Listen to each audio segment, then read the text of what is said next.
আলাইকুম সবাইকে। কেমন আছেন সবাই? আশা করছি যে যেখানে আছেন সবাই অনেক অনেক ভালো আছেন। আলহামদুলিল্লাহ আমরাও সবাই ভালো আছি।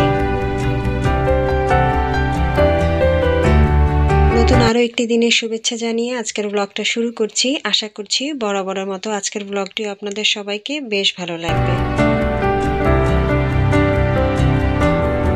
বেশ কয়েক মাস আগে এই থ্রি পিসগুলো কেনা হয়েছে, কিন্তু বানানো আর হয়নি। এতটাই ব্যস্ত থাকি যেগুলো নিয়ে একটু টেলার্সের কাছে যাব সেই সময়টুকু আর হয়ে ওঠে না।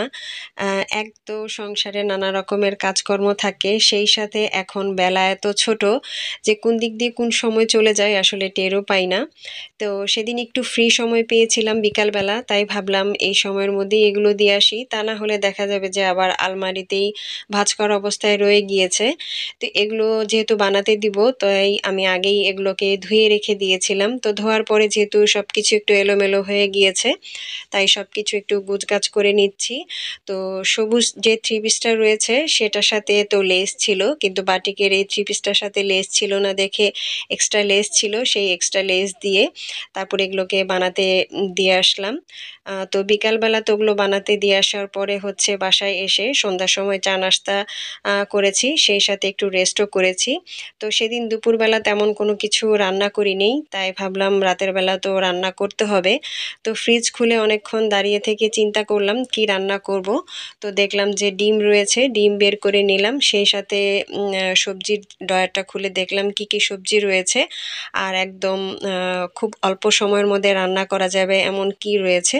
তো দেখলাম যে বেগুন রয়েছে, বেগুন নিয়ে নিলাম, সেই সাথে ডিমগুলো নিয়ে নিলাম। এখন হচ্ছে ঝটপট রান্না করা যাবে এমন দুটো রেসিপি আজকে করব, আর সেটাই আপনাদের সাথে শেয়ার করব। আশা করছি আপনাদের কাছে ভালো লাগবে।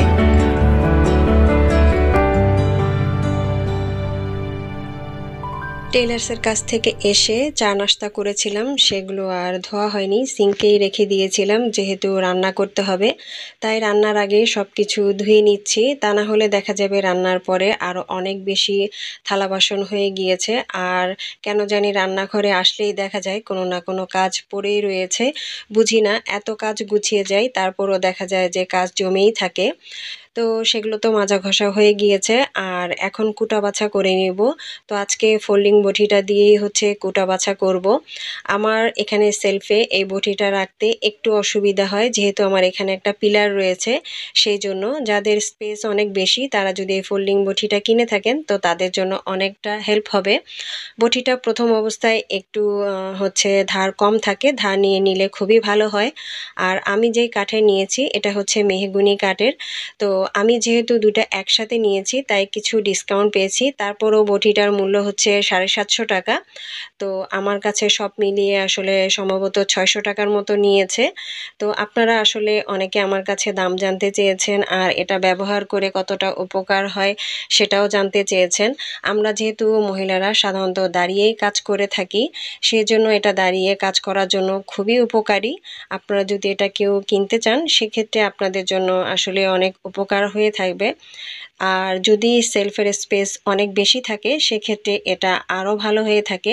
আমার এই পিলারটার কারণে আমার এখানে দাঁড়িয়ে এই বটিটা রাখতে একটু অসুবিধা হয়, তবে এটা যদি আপনি টেবিলে রাখেন বা অন্যান্য জায়গায়ও রাখেন তাহলেও কিন্তু আপনারা কুটা বাছা করতে অনেক সুবিধা হয়ে থাকবে।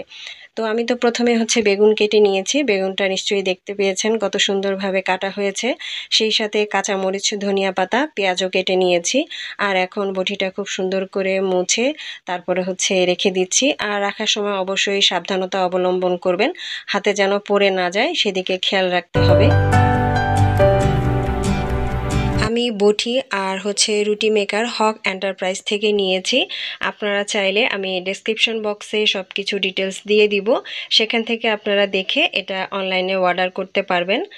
তো আশা করি আজকে সব কিছু উত্তর আপনারা জানতে পেরেছেন। নেক্সট টাইম নেক্সট ভিডিওতে অবশ্যই আপনাদের সাথে রুটি কিভাবে আমি রুটি মেকার দিয়ে বানিয়ে নিই সেটাও আপনাদের সাথে শেয়ার করব।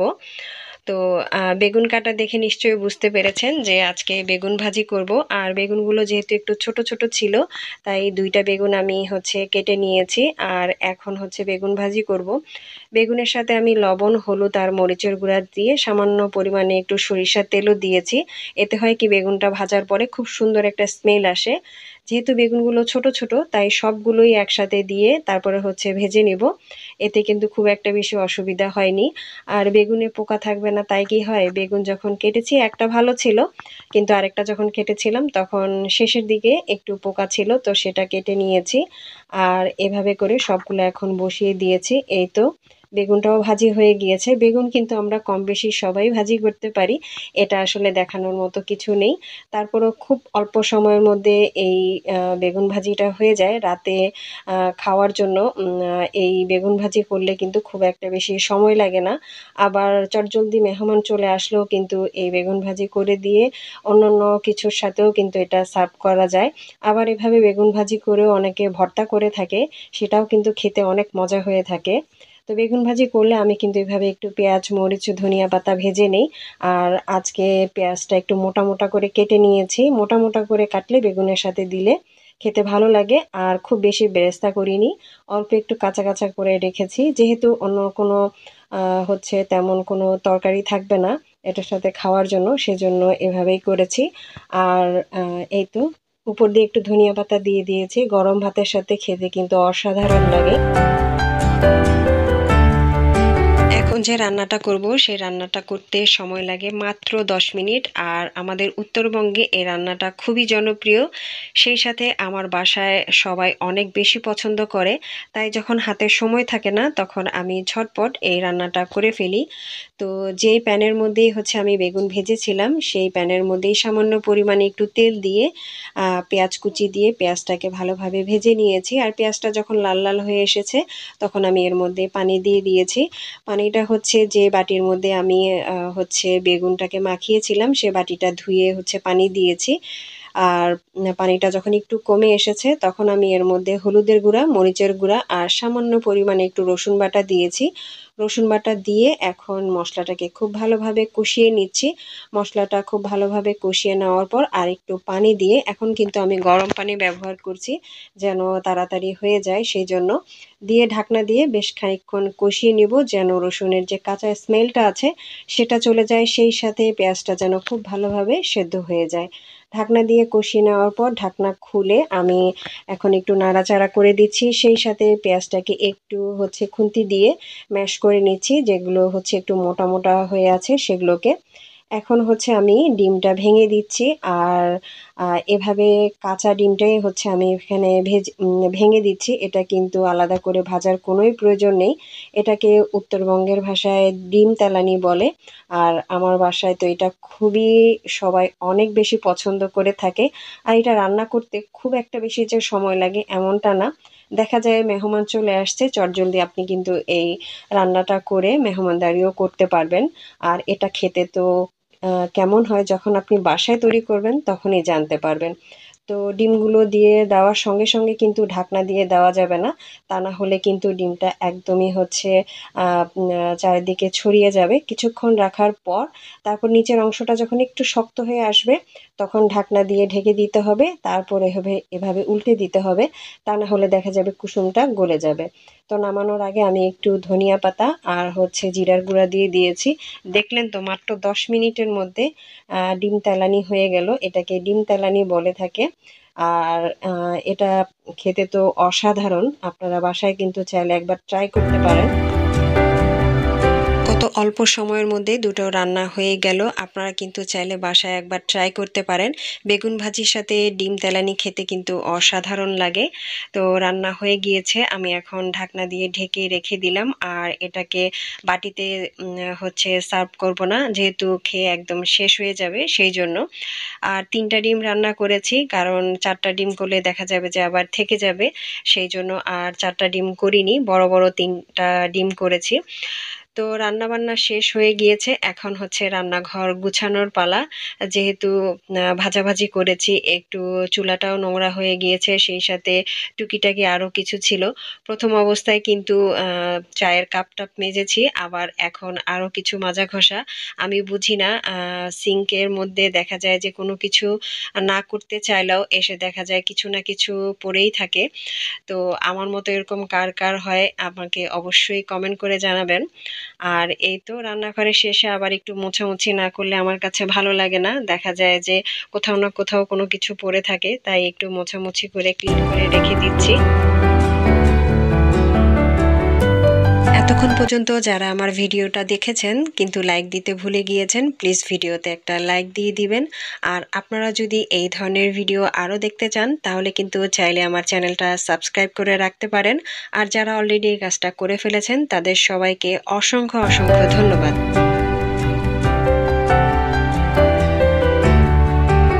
আর এই তো পুরো রান্নাঘরটা কিন্তু আমার ক্লিন করা হয়ে গিয়েছে, সেই সাথে গোছানো কমপ্লিট। আর আমি কিন্তু চুলাটাকে মুছে, চুলা স্ট্যান্ডটাকে ধুয়ে মুছে বসিয়ে দিয়েছি। আর দেখতেই পাচ্ছেন রান্নাঘরটা দেখতে কিন্তু খুবই ভালো লাগছে। আর এরকম গোছগাছ পরিষ্কার পরিচ্ছন্ন রান্নাঘরে কাজ করতে কিন্তু আমার একটুও ক্লান্তি লাগে না। আর এখানে হচ্ছে যে রান্নাগুলো করেছিলাম সেগুলো রেখে দিয়েছি। আর এই তো ডিম তেলানি আর সেই সাথে বেগুন ভাজি। শীতের রাতে গরম গরম ভাতের সাথে এই রেসিপিগুলো একবার ট্রাই করে দেখবেন, আশা করছি আপনাদের কাছে ভালো লাগবে। আর রান্না করে খাওয়ার পর কেমন লাগলো সেটা কিন্তু কমেন্ট করে জানাতে ভুলবেন না। রান্নাঘরের সব কাজ গোছানো হয়ে গিয়েছে, পরবর্তীতে দেখলাম যে ডিশ ওয়াশার শেষ হয়ে গিয়েছে। যখন থালা বাসন মাজছিলাম তখনই শেষ হয়ে গিয়েছিল, তাই ভাবলাম এই কাজটাও শেষ করে ফেলি, তা না হলে দেখা যাবে আবার সকালবেলা করতে হচ্ছে। তো বড় বোতল থেকে ছোট বোতলটাতে ঢেলে নিচ্ছি। আর বড় বোতলটা যদি আমি এখন ব্যবহার করতে থাকি তাহলে দেখা যাবে এটাও খুব তাড়াতাড়ি শেষ হয়ে যাচ্ছে। তো সেই জন্য আমি বড় বোতল থেকে এভাবে ছোট বোতলে ঢেলে নেই। আর আমার কাছে কেন জানি মনে হয় ডিশ ওয়াশার আমি একটু বেশি ব্যবহার করে থাকি। আমার মতো এরকম কার কার হয় অবশ্যই কিন্তু কমেন্ট করে জানাবেন। শীতের দিনে যে কোনো লিকুইড সোপ হোক বা শ্যাম্পু হোক বা ডিশ ওয়াশারই হোক না কেন, যেটাই হোক একটু মনে হয় জমাট বেঁধে থাকে। তাই আমি যে কাজটা করি, একটু ঢেলে নিয়ে এর মধ্যে একটু গরম পানি দিয়ে এভাবে ঝাঁকিয়ে একটু পাতলা করে নিই, এতে ব্যবহারেরও সুবিধা হয়। চাইলে কিন্তু আপনারা এই টিপসটা ফলো করতে পারেন। এই তো সব কাজ শেষ করে বাচ্চাদেরকে খাইয়ে এখন হচ্ছে নিজের জন্য খাবার নিয়ে নিচ্ছি। গরম গরম ভাতের সাথে বেগুন ভাজি, ডিম তেলানি, সাথে নিয়ে নিলাম সালাদ। শীতের দিনে গরম গরম ভাতের সাথে এই ডিম তেলানি আর বেগুন ভাজি খেতে যে কি মজার হয় যখন আপনারা বাসায় তৈরি করে খাবেন তখনই কিন্তু জানতে পারবেন।